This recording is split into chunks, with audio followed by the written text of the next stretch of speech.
ஆவியானவரே, அன்பின் ஆவியானவரே,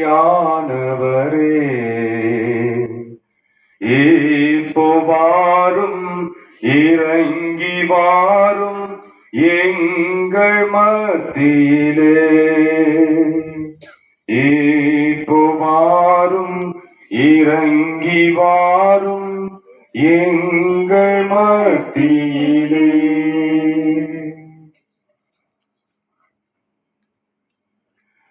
தூயவர்களே, இறைவனின் உரிமை சொத்தான மக்களே, இன்று நாம் அனைவரும் ஒன்று கூடி நம் தாய் அன்னை மரியாளின் பிறந்த நாள் விழாவை கொண்டாடுகின்றோம். எல்லாருக்கும் இங்கிலீஷ் தெரியும் இல்லையா? தெரியும். நமக்கு எஸ் ஆர் நோ நல்லாவே தெரியும். எல்லாரும் உங்களுடைய கரங்களை உயர்த்தி ஹாப்பி பர்த்டே அம்மா அப்படின்னு சொல்லுங்க. நம்ம தாய்க்கு நம்ம தான் வாழ்த்து சொல்லணும். அந்த தாய், மிக உன்னதமான தாயின் பிறந்த நாள் விழாவை நாம் கொண்டாடுகின்றோம். எத்தனை பேருக்கோ பிறந்த நாள் வருகிறது, ஆனால் நம் தாயின் பிறந்த நாள் மிகவும் விமரிசையாக கொண்டாடப்படுகிறது. நம் தாயை நாம் போற்றுகிறோம், புகழுகிறோம். இன்னைக்கு மட்டும் இல்ல, ஒவ்வொரு நாளும் போற்றுகிறோம். ஒவ்வொரு நாளும் அவரை பற்றி நம்ம பெருமையா பாடல்கள் பாடுகிறோம். ஒவ்வொரு நாளும் ஜெபமாலை ஜெபிக்கிறோம். இப்படி நம் தாயை புகழ்ந்து கொண்டே இருக்கின்றோம். ஆனால் உண்மை என்னவென்றால், நாம் இவ்வளவு அதிகமாக புகழுகிற நம் தாய் கடவுள் இல்லை. நம்முடைய ஆலயம் புனித அந்தோனியார் திருத்தலம் ஆகணும்னு ஆசையா தான் இருக்கு. திருத்தலம் ஆயிட்டா ரொம்ப நல்லா இருக்கும். அருமையான ஆலயம். உள்ள கொஞ்சம் சற்று நேரம் அமர்ந்திருந்தேன். நன்றாக நீங்கள் வடிவமைத்திருக்கிறீர்கள். உங்கள் அனைவருக்கும், பங்கு தந்தைக்கும் என்னுடைய மனமார்ந்த வாழ்த்துக்கள். ஆனால் அந்தோனியாரும் கடவுள் இல்லை. நம் தாய் அன்னை மரியாள் ஒரு சாதாரண மனுஷி. சாதாரணமாக நம்மை போல இந்த உலகத்தில் மனுஷியாக வாழ்ந்தவர் தான். அதே போல ஆண்டவர் இயேசு கிறிஸ்துவை பற்றி சொல்லும் போதும், இவர் பாவம் ஒன்றை தவிர மற்ற அனைத்திலும் மனிதராக வாழ்ந்தார் என்று நாம் வாசிக்க கேட்கிறோம். விவிலியத்திலே வாசிப்போம். இப்படி மனித நிலையில் வாழ்ந்த ஒரு சாதாரண மனுஷியாக வாழ்ந்த ஒருவரை கடவுளின் தாயாக உயர்த்தி இருக்கிறார். காரணம் என்ன? இன்று அந்த தாயை நாம் போற்றுகிறோம். எப்படியெல்லாம் போற்றுகிறோம்? மாசில்லா கண்ணியே, மாதாவே உன்மேல் நேசமில்லாதவர் நீசரே ஆவார். அனைவரும் சேர்ந்து வாழ்க வாழ்க வாழ்க மரியே, வாழ்க வாழ்க வாழ்க மரியே.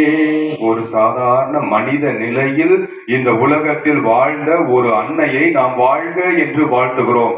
எங்க நம்ம பக்கத்துல இருக்கிறவங்கள அருள் நிறைந்தவரே வாழ்க நம்மளால சொல்ல முடியுமா? ரொம்ப யோசிப்போம்.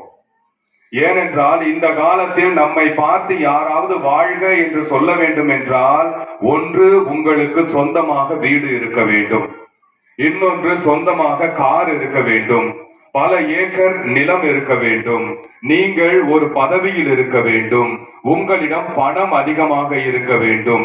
இப்படியெல்லாம் இருந்தால் உங்களை பார்த்து வாழ்க என்று சொல்வதற்கு ஆட்கள் இருப்பார்கள். ஆனால் எதுவுமே இல்லாமல் ஏழ்மையான குடும்பத்தில் பிறந்து ஏழையாகவே வளர்ந்து இன்று நம்முடைய தாயாக இருக்கிற அவரை பார்த்து நாம் வாழ்க என்று வாழ்த்துகிறோம் என்றால் அதற்கு ஏதோ காரணம் உண்டு. அதோடு நாம் நிறுத்துவதில்லை. கடவுளிடம் துணையாக வாரும் என்று கேட்டால் பரவாயில்லை. நாம் அன்னையை பார்த்து நாம் வேண்டுகிறோம். மாதாவே துணை நீரே, உம்மை வாழ்த்தி போற்ற வரம் தாரும். ஏதோ பிள்ளைகள் வந்தோம் அம்மா, ஏற்றன் பாகையமை பாரும். மாதாவிடம், அம்மா நீங்க எங்களுக்கு துணையா வாங்க, நாங்க உங்களுடைய துணையைத்தான் நாடி நிற்கிறோம் என்று அவரிடம் வேண்டுகிறோம். ஆனால் அவர் கடவுள் இல்லை. கடவுள் அல்லாத ஒருவரிடம் எனக்கு துணை நீங்க தாமா அப்படின்னு வேண்டுகிறோம் என்றால் அதற்கு ஏதோ காரணம் இருக்கிறது. அதோடு மட்டுமல்ல, ஆண்டவர் பாதத்தில் நாம் சரணடைவது நல்லது. ஆனால் இன்றும் நம் தாயின் பாதத்தில் நாம் சரணடைகின்றோம். மாதாவே சரணம், உந்தன் பாதாரம் பூவிக்காதாரம், கன்னி மாதாவே சரணம். அவர் பாதத்தில் விழுகிறோம். அந்த அம்மா கிட்ட போய் எனக்கு ஏதாவது செய்யுங்கம்மா அப்படின்னு கேட்கிறோம். ஆனால் அவர் கடவுள் இல்லை. கடவுள் இல்லாத ஒருவரிடம் நாம் கேட்கிறோம் என்றால் அதற்கு ஏதோ காரணம் இருக்கிறது. ஏன் இன்று வரை நம் தாய் அன்னை மரியாளின் திருவுருவத்தை எங்கு சென்று பார்த்தாலும் சரி, அவர்களுடைய முகத்தில் ஒரு புன்னகை எப்பொழுதுமே இருக்கும். ஏன் வியாகுல அன்னையின் திருவுருவத்தை பார்த்தாலும் அதிலும் ஒரு சிறு புன்னகை இருக்கும். நம் தாய் எத்தனை வருடங்களானாலும் அழகு நிறைந்த ஒரு தாய். இந்த அழகின் ரகசியம் என்ன? கண்டிப்பா மேக்கப் கிட்ஸ் கிடையாது. நம் தாய் பவுடர் எடுத்து பூசவில்லை. நம் தாய் லிப்ஸ்டிக் போடவில்லை. நம் தாய் ஹேர் டிரெஸ்ஸிங் பண்ணவில்லை. நம் தாய் விதவிதமாக புடவை அணியவில்லை, நகையும் அணியவில்லை. ஆனாலும் நம் தாய் அழகாக இருக்கின்றார். இன்று வரை முகத்தில் ஒரு பொழிவு, முகத்தில் ஒரு புன்னகை. என்ன அழகு உன்னருள் அழகு, என்ன அழகு உன் அன்பழகு, அம்மா என்ன அழகு உன்னருள் அழகு, என்ன அழகு உன் அன்பழகு. அழகு நிறைந்த நம் தாய். அழகின் ரகசியம் என்ன? இவ்வளவு அழகாக 2024ஆம் ஆண்டு வரை நம் அன்னை இருப்பதன் ரகசியம் என்ன என்பதை நாம் புரிந்து கொள்ள வேண்டும். அன்னையாய் அருளமுதாய் நல்லாசானாய் அருமருந்தாய் விண்ணவர் கரசியாய் மண்ணில் உயிர்க்கெல்லாம் மாதாவாய் மாசில்லா கன்னியாய் கர்த்தரை ஈன்ற தவமே தவத்தின் ஒரு பயனே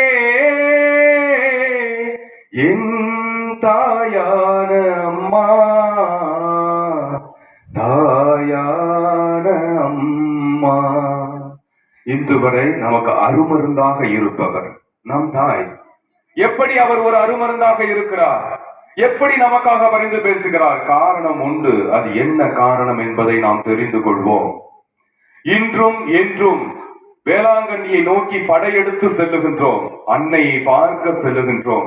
செல்லும் போதெல்லாம் ஒரு பாடல் பாடிக்கொண்டே போவோம்.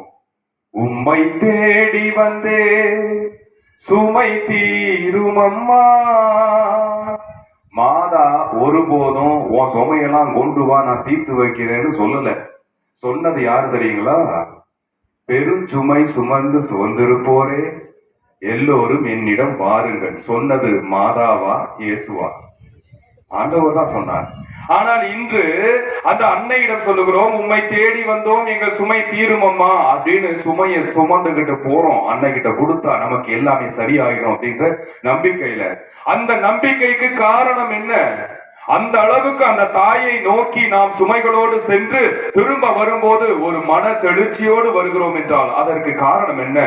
அந்த அன்னை அப்படி என்னதான் செய்து கொண்டிருக்கின்றார்? அவ்வளவு பெரிய அதிசயங்களையும் அற்புதங்களையும் நிகழ்த்தி கொண்டிருக்கிறாரா?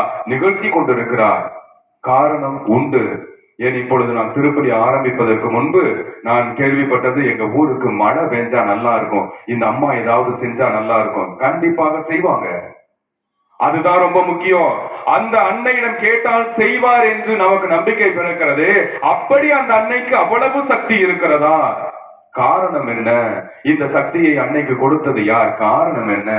ஒன்றே ஒன்றுதான். சீராக்கின் ஞான நூல் 2ஆம் அதிகாரம் 3வது வசனம். இதை அன்னை கடைபிடித்து வாழ்ந்ததால் தான் இன்று அவரை நோக்கி நாம் ஜெபிக்கிறோம். சீராக் 2:3. ஆச்சரியப்படக்கூடிய விஷயம் என்னவென்றால், எந்த இடத்திற்கு போனாலும் நம் மக்களின் கையில் திருவிவிலியம் இருப்பதில்லை. இயேசுவுக்கே புகழ், இயேசுவுக்கே நன்றி, இயேசு வாழ்க, மரியே வாழ்க. சத்தமா சொல்லுவோம், மரியே வாழ்க. சீராக்கின் ஞான நூல் 2ஆம் அதிகாரம் 3வது வசனம் என்ன சொல்லுகிறது என்றால், ஆண்டவரை சிக்கன பிடித்துக் கொள்ளுங்கள், அவரை விட்டு விலகிச் செல்லாதீர்கள், உங்கள் வாழ்க்கையிலே நீங்கள் வளமை அடைவீர்கள் என்று சொல்லப்பட்டிருக்கிறது. நம் அன்னை ஆண்டவரை இறுக பிடித்துக் கொண்ட ஒரு அன்னை, ஆண்டவரை விட்டு விலகாத ஒரு அன்னை. அதுதான் காரணம். இன்னொன்று, யோவான் நற்செய்தி 15ஆம் அதிகாரம் 5வது வசனம். ஆண்டவர் இயேசு சொல்லுகிறார், நான் திராட்சை செடி, நீங்கள் அதன் கிளைகள். சொல்லிட்டு அந்த 5வது வசனத்தின் இறுதியில் என்ன சொல்லுகிறார் என்றால், என்னை விட்டு பிரிந்து உங்களால் எதுவும் செய்ய முடியாது. என்னை விட்டு பிரிந்து உங்களால் எதுவும் செய்ய முடியாது. இந்த உண்மையை வாழ்க்கையில் உணர்ந்து வாழ்ந்தவர் நம் தாய் அன்னை மரியாள். இதோடு மட்டுமல்ல, எபிரேயர் 13:5 கடவுள் கொடுத்த வாக்குறுதியை மனதில் வைத்துக் கொண்டு அந்த வாக்குறுதி நிறைவேற்றி கொண்டிருக்கிறார் என்ற மனநிலையில் வாழ்ந்தவர் அன்னை மரியாள். எபிரேயர் 13:5 நான் உன்னை விட்டு விலகுவதில்லை, நான் உன்னை என்றும் கைவிடுவதில்லை. இந்த இறை வார்த்தையை மனதில் வைத்துக் கொண்டு வாழ்ந்தவர். ஆண்டவர் என்னை விட்டு விலக மாட்டார், அவர் என்னை கைவிட மாட்டார் என்றதால் தான் லூக்கா நற்செய்தியிலே நம் தாய் அன்னை மரியாள் நன்றி பாடல் பாடுகிறார். இன்னைக்கு பதிலுரை பாடல் பாடுனீங்க இல்லையா? என்ன பாட்டு பாடுனீங்க? என் ஆன்மா ஆண்டவரை ஏற்றி போற்றுகிறது, தாழ்நிலையில் இருந்த அடியவராகிய என்னை அவர் தயையுடன் கண்ணோக்கினார். இப்படித்தான் அன்னை உணர்ந்து ஆண்டவருக்கு நன்றி சொன்னார். ஆண்டவர் கொடுத்த வாக்குறுதி எப்பொழுதும் நிறைவேறும் என்று காத்து கொண்டிருந்தவர் நம் தாய். அதனால் தான் அவரிடம் நாம் ஓடுகிறோம், அதனால் தான் அவரிடம் நாம் எல்லாவற்றையும் சொல்லுகின்றோம். சீராக்கின் ஞான நூல் 10ஆம் அதிகாரம் 19வது வசனம் சொல்லுகிற வார்த்தை, மதிப்பிற்குரிய இனம் எது? மதிப்பிற்குரிய இனம் மனித இனம். மீண்டும் அதே கேள்வி, மதிப்பிற்குரிய இனம் எது? ஆண்டவருக்கு அஞ்சுகிற இனம் மதிப்பிற்குரிய இனம். மதிக்கத்தகாத இனம் எது? அதுவும் மனித இனம்தான். மீண்டும் அதே கேள்வி, மதிக்கத்தகாத இனம் எது? கடவுளுடைய கட்டளைகளை மீறுகிற இனம் மதிக்கத்தகாத இனம். நம் தாய் மதிப்பிற்குரிய மனித இனத்தை சேர்ந்தவர். காரணம், ஆண்டவருக்கு அஞ்சி வாழ்ந்தார், ஆண்டவருக்கு தன்னையே ஒப்பு கொடுத்து வாழ்ந்தார். அதனால் தான் கபிரியேல் வானதூதர் சொன்னவுடன் அவர் சொல்லுகிறார், தூய ஆவி உன் மீது நிழலிடும் என்று சொன்னவுடன் நம் தாய் சொன்ன பதில் என்ன? இதோ ஆண்டவருடைய அடிமை, உன் வார்த்தைப்படியே எனக்கு ஆகட்டும் என்று சொன்னார். இப்படியெல்லாம் கடவுள் மீது அசைக்க முடியாத பாசமும் அன்பும் கொண்டிருந்தார். இந்த அசைக்க முடியாத பாசத்திற்கும் அன்புக்கும் பெயர் என்னவென்றால் நம்பிக்கை. நம்பிக்கையில் நிறைந்தவராக வாழ்ந்தவர் தான் நம் தாய். அதனால் தான் இன்னைக்கும் அவங்கள்ட்ட நம்ம தேடி போய்கிட்டு இருக்கோம். எப்படி அவர் கடவுளின் தாயாக உயர்த்த பெற்றார்? காரணம் ஒன்றே ஒன்று, நம்பிக்கை. மாதா கடவுளுக்கு லஞ்சம் கொடுக்கவில்லை, மாதா எந்த கோயிலுக்கும் நன்கொடை கொடுக்கவில்லை, மாதா கொடிக்கம்பத்திற்கு காசு கொடுக்கவில்லை, மாதா ஆலய புதுப்பிப்பிற்கு பணம் கொடுக்கவில்லை, மாதா யாரிடமும் போய் கெஞ்சவும் இல்லை. ஆனால் இன்று அவர் கடவுளின் தாயாக உயர்த்தப்பட்டிருக்கிறார். காரணம் ஒன்றே ஒன்றுதான், கடவுள் மீது அவர் கொண்டிருந்த அசைக்க முடியாத நம்பிக்கை. இன்று நம்பிக்கையில் தளர்ச்சி அடைபவர்கள் பலர் இருக்கிறார்கள். நம்பிக்கையில் தளர்ச்சி அடைந்து விட்டு இந்த மக்கள் கடவுளை குறை சொல்ல ஆரம்பிக்கிறார்கள். அந்த இடத்திலும் மாதா எந்த நேரத்திலும் குறை சொல்லாமல் வாழ்ந்தவர். சீராக்கின் ஞான நூல் 15ஆம் அதிகாரம் 11வது வசனம் சொல்லுகிறது என்னவென்றால், என் வீழ்ச்சிக்கு காரணம் கடவுள் என்று ஒருபோதும் சொல்லாதே, தான் வெறுப்பதை கடவுள் செய்வதே இல்லை, கடவுள் தான் என்னை நெறிபிரள செய்தார் என்று சொல்லாதே, பாவிகள் அவருக்கு தேவையே இல்லை. நம் தாய் கடவுளை குறை சொல்லவே இல்லை. நம் தாய் புரிந்து கொண்டார், கடவுள் மனிதர்களை எப்படி படைத்தார், எதற்காக படைத்தார் என்பதை புரிந்து கொண்டார். சாலமோனின் ஞான நூல் 2ஆம் அதிகாரம் 23வது வசனம் சொல்லுகிற வார்த்தை, கடவுள் மனிதர்களை நேர்மையாளராக படைத்திருக்கிறார். சபையுரையாளர் 7:29 சொல்லுகிற வார்த்தை, கடவுள் மனிதர்களை அழியாமைக்கென்று படைத்திருக்கிறார். நாம் யாருமே அழிவதற்காக அல்ல, நாம் நேர்மையோடு வாழ்வதற்காகத்தான் கடவுள் படைத்தார். ஆனால் வாழ்வின் சிக்கல்கள் அனைத்தும் நாமவே தேடிக்கொண்டு இறுதியில் கடவுளை குற்றம் சாட்டுகிறோம். அதோடு நிறுத்தவில்லை, கடவுள் நமக்கு சுதந்திரத்தை கொடுத்திருக்கிறார். சீராக் 15:17 இணைச்சட்ட நூல் 33ஆம் அதிகாரத்திலும் அந்த சுதந்திரம், உங்கள் முன்பு வாழ்வும் சாவும் வைக்கப்பட்டுள்ளது, உங்களுக்கு எது வேண்டுமோ அதை நீங்கள் தேர்ந்து கொள்ளுங்கள் என்ற சுதந்திரத்தை கடவுள் நமக்கு கொடுத்திருக்கிறார். நாம் சாவை தேர்ந்து கொண்டு கடவுளை குற்றம் சொல்வதில் எந்த ஒரு பிரயோஜனமும் இல்லை. அதைத்தான் அன்னை மரியாள் செய்தார். கடைசி வரை கடவுளை ஒரு முறை கூட குறை சொல்லாமல் வாழ்ந்தவர் நம் தாய். அதுதான் கடவுள் மீது கொண்டிருக்கிற நம்பிக்கை. இன்னைக்கு அந்த தாயுடைய பிறந்த நாளை நம்ம எல்லாரும் கொண்டாடிக்கிட்டு இருக்கோம். உலகம் முழுவதும், ஃபாதர் சொன்ன மாதிரி உலகம் முழுவதும் கொண்டாடுகிறோம். ஆனால் எத்தனை பேருக்கு அந்த தாய் கடவுள் மீது கொண்டிருந்த நம்பிக்கையை போன்ற நம்பிக்கை இருக்கிறது? கானாவூர் திருமணத்திலே நம் தாய் சொன்ன வார்த்தை என்னவென்றால், நான் சொல்றதை கேளு, இல்ல அவர் சொல்வதை செய்யுங்கள். அப்படிதான் சொல்றாங்க. நாம ஆண்டவர் சொல்வதை செய்கிறோமா? ஆண்டவர் சொல்வதை கேட்கிறோமா? ஆண்டவர் விரும்புவதை செய்கிறோமா? ஆண்டவர் அருவருக்கக்கூடிய காரியங்களை செய்கிறோமா? இதுதான் நம்முடைய நம்பிக்கை இருக்கிறது. ஒரு வாரத்துக்கு முன்னாடி எனக்கு ஒருவர் அலைபேசியில் தொடர்பு கொண்டு, ஃபாதர் 15ஆம் தேதி, அதாவது செப்டம்பர் 15ஆம் தேதி நம்ம பங்குல ஒரு ஜப கூட்டம் இருக்கு, நீங்க வந்துருங்க ஃபாதர் அப்படின்னா. நான் வழக்கமா அவர்கிட்ட கேட்கிற மாதிரி, சரிங்க பிரதர் வந்துடுறேன், மியூசிக் வாசிக்கிறதுக்கும் பாட்டு பாடுறதுக்கும் ஆட்கள் இருப்பாங்களா, இல்ல நான் கூட்டிட்டு வரணுமா அப்படின்னு கேட்டேன். அவர், நீங்க வேணா யாரையாவது கூட்டிட்டு வாங்க அப்படின்னு சொன்னார். நான் ஒரு சில நபர்களை தொடர்பு கொண்டு வரீங்களான்னு கேட்டேன். அவங்க ஒரு சரியான காரணம் சொன்னாங்க.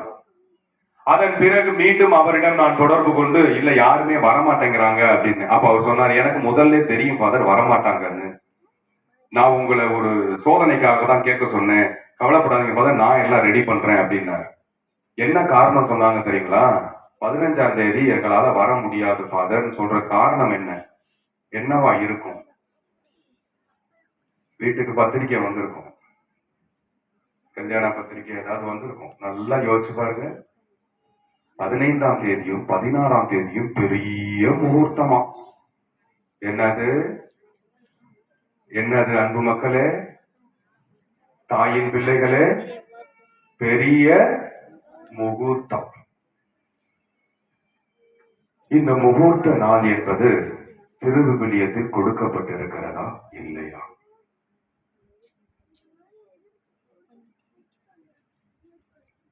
மத்தேயு நற்செய்தி 29ஆம் அதிகாரத்தில் கொடுக்கப்பட்டிருக்கிறது. மார்க்கு நற்செய்தி 17ஆம் அதிகாரத்தில் கொடுக்கப்பட்டிருக்கிறது. யோவான் நற்செய்தி 22ஆம் அதிகாரத்தில் கொடுக்கப்பட்டிருக்கிறது. கொடுக்கப்பட்டிருக்கா? நான் சொன்ன அதிகாரமே கிடையாது. மத்தேயுல 28 வரைக்கும் தான் இருக்கு, 29 இல்லை. யோவான்ல 21 தான் இருக்கு, 22 இல்லை. மார்க்ல 16 தான் இருக்கு, 17 இல்ல. அப்படின்னா முகூர்த்த நாளை பற்றி ஆண்டவர் இயேசு சொல்லவில்லை. ஆனால் இன்று நாம் முகூர்த்த நாளை இறுக பிடித்துக் கொண்டு வாழுகிறோம். நாம் யாரை பிடிக்க வேண்டும்? ஆண்டவரை. நாம் பிடித்துக் கொண்டு வாழ்வது முகூர்த்த நாள். அப்ப அவர் சொன்னாரு, ஃபாதர், இப்பொழுது இருக்கிற நம் கிறிஸ்தவர்கள் இறை இயேசுவின் கிறிஸ்தவர்கள் அல்ல, இவர்கள் முகூர்த்த கிறிஸ்தவர்கள். எனக்கு அப்பதான் தோணுச்சு, ஆமா உண்மைதான், முகூர்த்த கிறிஸ்தவர்கள். அடுத்து, இவர்கள் இறை இயேசுவின் கிறிஸ்தவர்களும் அல்ல, அன்னை மரியாளின் பிள்ளைகளும் அல்ல, இவர்கள் நல்ல நேரத்தின் கிறிஸ்தவர்கள், நல்ல நாளின் கிறிஸ்தவர்கள், காலண்டர் கிறிஸ்தவர்கள், அமாவாசை கிறிஸ்தவர்கள், பௌர்ணமி கிறிஸ்தவர்கள், பலி கொடுக்கும் கிறிஸ்தவர்கள், காணிக்கை கொடுக்கும் கிறிஸ்தவர்கள். ஆனால் கடைசி வரை இயேசுவின் கிறிஸ்தவர்கள் இல்லை. நம்முடைய நம்பிக்கை எங்க போய்கிட்டு இருக்கு?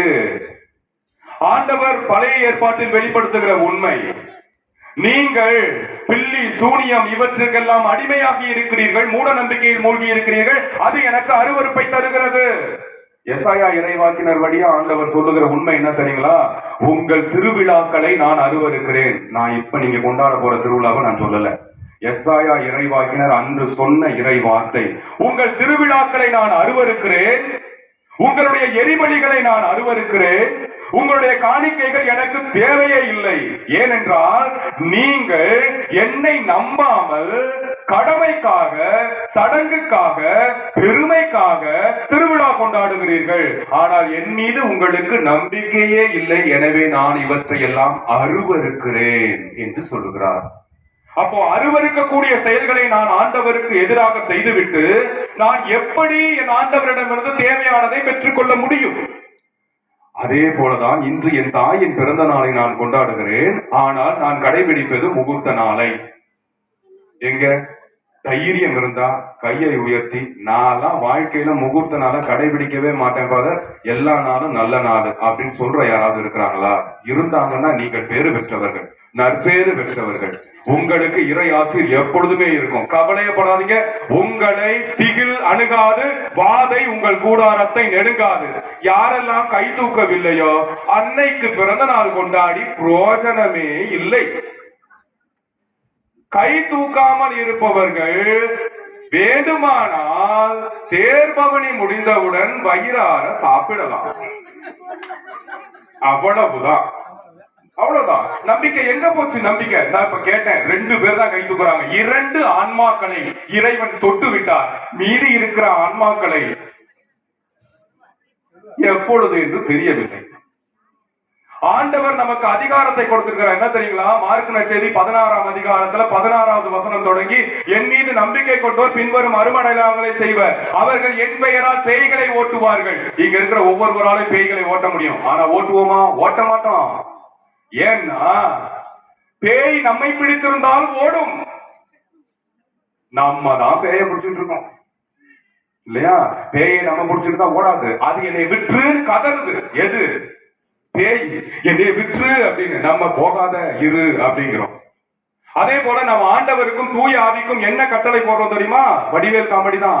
கோட்டை கிழிச்சிட்டு இந்த கோட்டை தாண்டி நீயும் வரக்கூடாது, நானும் வரமாட்டேன், பேச்சாதான் இருக்கணும். இன்னைக்கு மறையுறை வைக்கிறார்ல, முடிச்சுட்டு போய்கிட்டே இருக்கணும். நாங்க முகூர்த்த நாள கடைபிடிப்போம், ஒன்னால முடிஞ்சதை பாத்துக்க. நாங்க நல்ல நேரம் கடைபிடிப்போம், ஒன்னால முடிஞ்சதை பாத்துக்க. இப்படித்தான் நம்முடைய எண்ணங்கள் போய்கிட்டு இருக்கு. இன்னைக்கு காலையில ஒரு திருமண திருப்பலி, ஏன்னா இன்னைக்கு முகூர்த்த நாளாம். திருமண திருப்பலிக்கு போனா திருப்பலி ஆரம்பிக்கிறதுக்கு முன்னாடி சொல்றாங்க, 11ல இருந்து 12 வரைக்கும் நல்ல நேரம், அதுக்குள்ள தாலி எடுத்து கொடுத்துருங்க. அப்ப மறையுறையிலே சொல்லிட்டேன் நானு, முகூர்த்த நேரம் வந்து விட்டது, காத்து கொண்டிருக்கிறீர்கள், உங்களை எல்லாம் திருத்தவே முடியாது. ஆண்டவர் இயேசு மீண்டும் இறங்கி வந்தாலும் அவரை ஓரம் கட்டிவிட்டு நீங்கள் முகூர்த்த நாளில் தான் அதையெல்லாம் செய்வீர்கள், என்னமோ செய்ய அப்படின்னு சொல்லக்கூடிய ஒரு சூழலை உருவாக்கி விட்டார்கள். எங்கிருந்து நம்பிக்கை இருக்கிறது? என் ஆண்டவர் மீது எனக்கு நம்பிக்கை இருக்கிறதா? இருந்தால் எல்லாம் என் ஆண்டவர் படைத்த எல்லாம் நல்லது, என் ஆண்டவரால் படைக்கப்பட்ட எல்லா மனிதர்களும் நல்லவர்கள், பலவீனமும் இருக்கிறது என்பதை ஏற்றுக்கொள்ள வேண்டும். இல்லை, எல்லாமே எல்லா நேரமும் எல்லா நாளும் ஆண்டவரால் படைக்கப்பட்டது நல்லது என்று நான் ஏற்றுக்கொள்ள முடியுமா? இங்கேதான் நம்முடைய நம்பிக்கை சோதிக்கப்படுகிறது. இரண்டாவது, நம் தாயின் நம்பிக்கை எப்படி தெரியுங்களா? இன்றைய 2ஆம் வாசகத்தில் சொல்லப்பட்டுள்ளது போல, ஆள் பார்த்து செயல்பட்டால் பாவம். நம் தாய் இன்று வரை யாரையும் ஆள் பார்த்து செயல்படவில்லை. ஏன் இயேசு நற்செய்தியிலே இன்று ஒருத்தனுக்கு சுகம் கொடுக்கிறார். அவனை கூப்பிட்டு நீ எந்த ஜாதிக்காரன்னு கேட்டாரா? கேட்கல. அவனை கூப்பிட்டு நீ ஏவா, நீ டியா, நீ யூவா, நீ எம்மா இப்படி கேட்டாரா? கேட்கல. ஆனா இன்னைக்கு நாம கேட்கிறோம். பூச வச்சுட்டு இருக்கேன் இல்லையா? என்னை பத்தி நிறைய நியூஸ் ஏற்கனவே முன்னாடி வந்திருக்கும், கண்டிப்பா சேர்ந்திருக்கும். யாரு, எந்த ஊரு, என்ன அப்படின்னு வந்திருக்கோம். தெரியலன்னு வைங்க, எந்த ஊரு சாமி இது, எங்க இருந்து வந்தாரு, நமக்கும் இந்த சாமிக்கும் ஏதாவது சொந்த பந்தம் தொடர்பு இருக்குமா அப்படின்னு யோசிக்க ஆரம்பிப்போம். இதுதான் தப்பு. இதைத்தான் இன்று ஆண்டவர் நமக்கு வெளிப்படுத்துகிறார். நான் யாரையும் ஆள் பார்த்து செயல்படவில்லை. நீ வேணும், நீ வேணாம் நான் சொல்லல. எனக்கு எல்லோரும் வேண்டும். எனக்கு எல்லோரும் முக்கியம், அப்படிதான் இயேசு சொல்லுகிறார். அதே தான் மாதாவும் செய்யறாங்க. இன்னைக்கு வேளாங்கண்ணில கிறிஸ்தவங்க மட்டும்தான் போறாங்களா? எல்லாரும் தானே போறாங்க. ஆனா எல்லாரும் போறாங்க, எல்லாருக்கும் மாதா அள்ளி கொடுத்துட்டு தான் இருக்கிறாங்க. ஏன்? மாதா இயேசுவை போல, கடவுளை போல யாரையும் ஒதுக்கவே இல்லை. யாரையும் ஒதுக்கி வைக்காம எல்லோரும் எனக்கு தேவை, எல்லோரிடம் நான் சரிசமமாக பழகுவேன், எல்லோருக்கும் தாயாகத்தான் நான் இருப்பேன் அப்படின்னு சொல்றாரு. ஏன்? இயேசு சிலுவையில் தொங்கிக் கொண்டிருக்கும் போது மாதாவை கூப்பிட்டு அவங்க கிட்ட என்ன சொன்னாங்க? இன்று முதல் நீ உலகத்தின் தாய், கிறிஸ்தவர்களின் தாய் இல்ல, நீ இந்த ஜாதிக்காரருக்கு மட்டும் தாய் இல்ல, இவர் எல்லோருக்கும் தாய். ஆள் பார்த்து செயல்படாத கடவுளை போல ஆள் பார்த்து செயல்படாத ஒரு மனுஷி இந்த உலகத்தில் வாழ்ந்து கடவுளின் தாயாக உயர்த்தப்பட்டார் என்றார். இன்று வரை அது நம் தாய் அன்னை மரியாள் மட்டுமே. மரியே வாழ்க. இப்படிப்பட்ட ஒரு தாயை நாம் பெற்றிருக்கிறோம். இதுதான் நம்பிக்கை, கடவுள் மீது கொண்டிருக்கிற அசைக்க முடியாத நம்பிக்கை. இறுதியாக, எல்லாம் டைம் ஆயிடுச்சு, அதனால இறுதியாக நற்செய்தியின் இறுதியில ஆண்டவர் என்ன சொல்றார் தெரியுமா? இத போய் யாருக்கிட்டையும் சொல்லாத. மனுஷங்கன்னா யாரு தெரியுமா? எதை செய்யணுமோ அதை செய்ய மாட்டோம், எதை செய்யக்கூடாதோ அதைத்தான் செய்வோம். எப்படி? முகூர்த்த நாள் மாதிரி. அதை செய்யக்கூடாதுன்னா அதைத்தான் செய்வோம். உன்னால முடிஞ்சதை பார்த்துக்கிறது. என்னதான் சொன்னாலும் நடக்கவே மாட்டேங்குது. அப்பெல்லாம் நான் நினைப்பேன், ஆண்டவர் இயேசு கிறிஸ்து அன்று இருந்த போது ஆலயத்தின் வெளியே கடைகளை வைத்திருந்தவர்களை சாட்டையை பின்னி அடித்து விரட்டினார். இன்று வந்தால் விலை அதிகமானாலும் பரவாயில்லன்னு பெட்ரோலை வாங்கி ஊத்தி கொளுத்தி விட்டு போயிடுவார். ஏன்னா அவர் விருப்பப்படி எதுவுமே நடக்கல. லூக்கா நற்செய்தி 18ஆம் அதிகாரம் 8வது வசனத்துல என்ன? மானிட மகன் மீண்டும் வரும்போது இந்த உலகத்தில் நம்பிக்கையை காண்பாரோ அப்படின்ற ஒரு கேள்வியோட விட்டுட்டு போறாரு. ஏன்னா நம்ம நம்பிக்கை அந்த அளவுக்கு மோசமா போய்கிட்டு இருக்கு.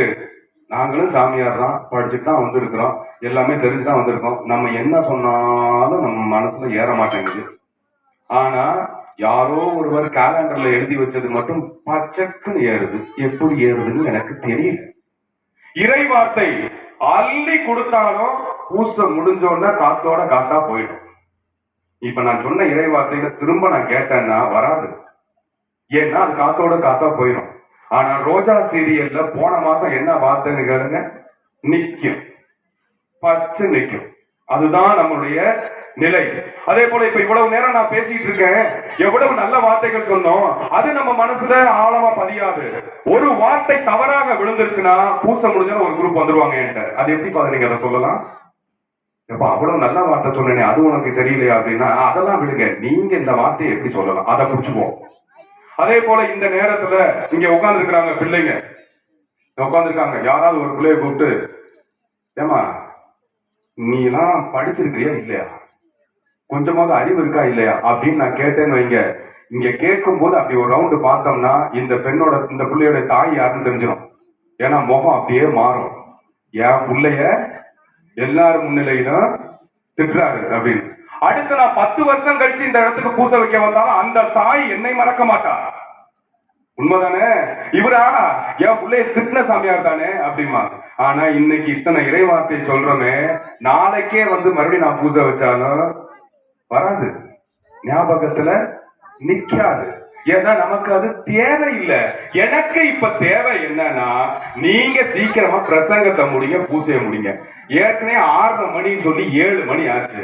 7 மணிக்கு மேல நாங்களும் பொறுமையா 2-3 முறை சுவாமி கிருபையாயிரம் பாடிட்டோம். அது போக இன்னும் லேட்டாக ஆக நாங்க மாசில்லா கண்ணிய பாட்டையும் பாடி வெயிட் பண்ணிக்கிட்டு இருக்கோம். இப்படி எல்லாம் போய்கிட்டு இருக்கு. அங்க சாப்பாடுக்கு எல்லாம் ரெடி. சேர போட்டாங்க, டேபிள போட்டாங்க, தண்ணியை ஊட்டி கழுவி விட்டாங்க. இனி நாங்க போய் உட்கார்ந்து சாப்பிடுறது மட்டும்தான். அது போக இங்க தேரும் ரெடி, லைட் எல்லாம் போட்டு ரெடியா இருக்கு. நீங்க முடிக்கிறீங்களா? முடிக்கல, சீக்கிரம் முடிங்க. ஏன்னா தேரு போயிட்டு திரும்பி வந்த பிறகுதான் நாங்க சாப்பிடணும். அது வரைக்கும் எங்களால பசி பொறுக்க முடியாது. அதனால சீக்கிரம் முடிச்சிருங்க. இதுதான் நம்ம மனசுல ஓடிக்கிட்டே இருக்கும். நம்ம மனசுல வேற எதுவுமே ஓடாது.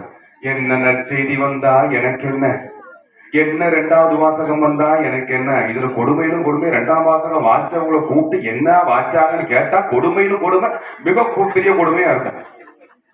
2ஆம் வாசகம் மட்டும் இல்ல, சிரிக்காதீங்க. 1ஆம் வாசகம் வாச்சவங்களை கூப்பிட்டு கேட்டாலும் அப்படித்தான் இருக்கும். ஏன்னா நமக்கு அது முக்கியமே இல்லை. இது ஒரு சடங்காக மாறிவிட்டது.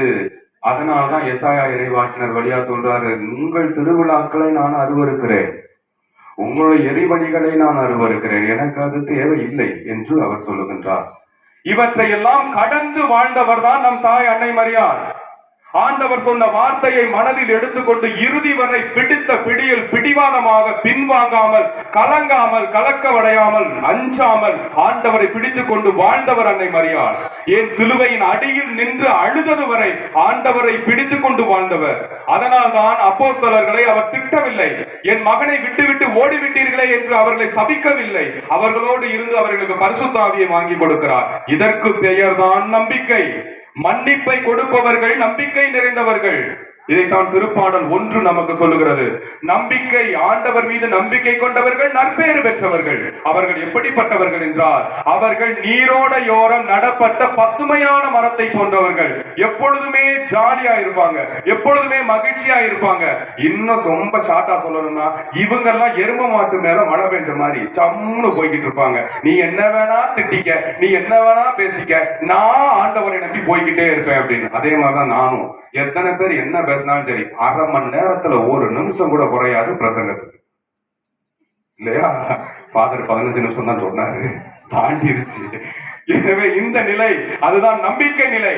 பிடிவாதம், பிடித்த பிடியில் இருப்பது, அது எதுல? முகூர்த்த நாளை கடைபிடிக்கிறதுல இல்ல, ஆண்டவர் சொன்ன வார்த்தையை கடைபிடிப்பதில் பிடித்த பிடியாக இருப்பதுதான் நம்பிக்கை. இறை வார்த்தையை கேட்பவர்களாக மட்டும் இருந்து உங்களை ஏமாற்றிக் கொள்ளாதீர்கள், அதன்படி நடப்பவர்களாகவும் இருங்கள். அதை வாழ்ந்து காட்டியவர் நம் தாய். அதனால் தான் அந்த தாயை பெருமைப்படுத்துகிறோம். நம்பிக்கை நிறைந்த நம் தாயை போல நாமும் கடவுள் மீது நம்பிக்கை நிறைந்தவர்களாக வாழுவோம். அதற்கான வரம் வேண்டி இந்த திருப்பலியில் தொடர்ந்து மன்றாடுவோம். இறைவன் உங்கள் அனைவரையும் நிறைவாக ஆசீர்வதிப்பாராக. இறைவன் மட்டுமே என்றென்றும் வாழ்த்து பெறுவாராக. ஆமென்.